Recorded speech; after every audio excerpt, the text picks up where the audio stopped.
क्योंकि राजस्थान को लेकर जो सबसे बड़ा सर्वे है और राजस्थान में हर 5 साल में बदलाव देखने को मिलता है और यहाँ की जनता हर 5 साल में सत्ता बदलती है, ये 35 सालों का इतिहास रहा है। तो ऐसे में इस बार किसका पलड़ा भारी होगा? राजस्थान में कांग्रेस के लिए सत्ता बचाने की चुनौती होगी तो भाई बीजेपी जो बड़े बड़े दावे कर रही है और बड़े बड़े ऐलान राजस्थान को लेकर कर रही है, तो ऐसे में किसके दावे में कितना दम है? क्योंकि इस राज्य के नतीजे लोकसभा चुनाव के लिए भी महत्वपूर्ण हो जाते हैं, क्योंकि लोकसभा चुनाव से पहले एक तरफ एनडीए गठबंधन है तो एक तरफ इंडिया गठबंधन है, लेकिन किसका पलड़ा भारी है, ये 3 राज्यों के नतीजे काफी महत्वपूर्ण हो जाते हैं। तो राजस्थान को लेकर हर महत्वपूर्ण आंकड़ा, उसके बाद फाइनल 200 सीटों का ओपिनियन पोल भी सामने आ रहा है और इस हिसाब से राजस्थान का जो जातीय आंकड़ा है वो काफी चौंकाने वाला बन रहा है। देखिए, अगर बात की जाए, हिंदू आबादी करीब 88.5%, जबकि मुस्लिम आबादी करीब 9% आती है और इस बार किसके पक्ष में कौन जा सकता है, इसके भी महत्वपूर्ण आंकड़े सामने आ रहे हैं,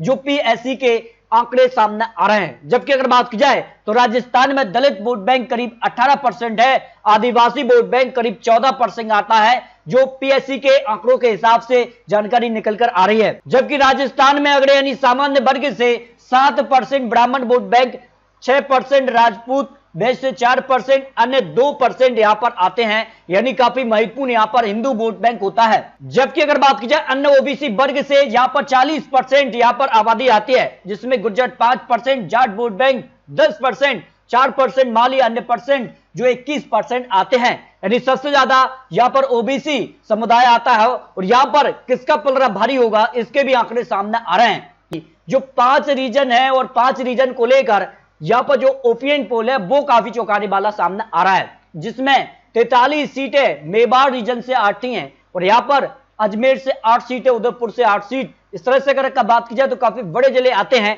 और यहां से 43 सीटों का जो ओपिनियन पोल है वो काफी चौंकाने वाला रहा है। देखिए, यहां पर बात की जाए तो 43 सीटों में बीजेपी को 50% वोट शेयर जा सकता है, कांग्रेस को 39% वोट शेयर, अन्य के पक्ष में 11% वोट शेयर जा सकता है। और इस हिसाब से सीटों की बात की जाए तो 2018 चुनाव में इस रीजन में कांग्रेस ने 21 सीटों पर जीत हासिल की थी और यहां बीजेपी को 35 सीटों पर जीत मिली थी और ओपिनियन पोल के आंकड़ों के हिसाब से इस बार बीजेपी को करीब 26 से 30 सीटें मिल सकती है, कांग्रेस को 12 से 16 सीट, अन्य के पक्ष में 0 से 2 सीट जा सकती है। लेकिन आपको बता दें कि मेवाड़ रीजन को अब 2 अलग रीजन में बांटा गया है, इस कारण से 43 सीटें हैं, लेकिन 2018 में यह 60 सीटें रही थी, इस कारण से बीजेपी का आंकड़ा काफी आगे दिखाई दे रहा है। जबकि अगर बात की जाए मारवाड़ रीजन से 61 सीटें आती हैं और इसमें कई बड़े जिले आते हैं, जिसमें गंगानगर से 6 सीटें आती हैं, जोधपुर से 10 सीटें, जैसलमेर से 2 सीटें, बाड़मेर से 7, इसके अलावा कई और बड़े जिले आ जाते हैं। तो यहाँ का क्या आंकड़ा बन सकता है? मारवाड़ रीजन से 61 सीटों के जो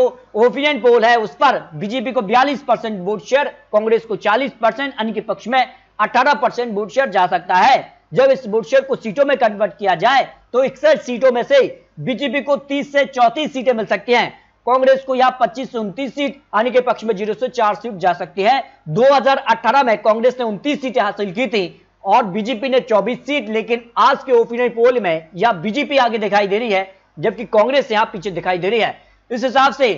हड़ौती की यहां 17 सीटों की बात की जाए तो यहां 53% वोट शेयर बीजेपी के साथ जा सकता है, कांग्रेस के साथ 44%, अन्य के पक्ष में 3% वोट शेयर जा सकता है। वही सीटों की बात की जाए तो यहां बीजेपी को 9 से 13 सीटें मिल सकती हैं, कांग्रेस को 4 से 8 सीट, अन्य के पक्ष में 0 से 1 सीट मिल सकती है। निश्चित तौर पर बीजेपी को इस रीजन पर भी बढ़त देखने को मिल सकती है। डोडा रीजन से 58 सीटें आती हैं और वोट शेयर के मामले में बीजेपी 40%, कांग्रेस को 42%, अन्य के पक्ष में 12% वोट शेयर जा सकता है। और इस वोट शेयर को जब सीटों में कन्वर्ट किया जाए तो फिर देखिए, डोडा रीजन से बीजेपी को 31 से 35 सीटें मिल सकती है, कांग्रेस को 23 से 27 सीट, अन्य के पक्ष में 0 से 2 सीट की संभावना दिखाई दे रही है। यानी डोडा रीजन पर भी बीजेपी आगे दिखाई दे रही है। और शेखावाटी रीजन से 21 सीटों की बात की जाए तो यहां बीजेपी को 43% वोट शेयर, कांग्रेस को यहां 45%, अन्य के पक्ष में 12% वोट शेयर जा सकता है। और सीटों की बात की जाए तो यहां पर बीजेपी को 8 से 12 सीटें मिल सकती हैं, कांग्रेस को 9 से 13 सीट, अन्य के पक्ष में 0 से 1 सीट जा सकती है। यहां पर 2018 में 21 सीटों में से कांग्रेस ने 15 सीट पर जीत हासिल की थी 2018 में,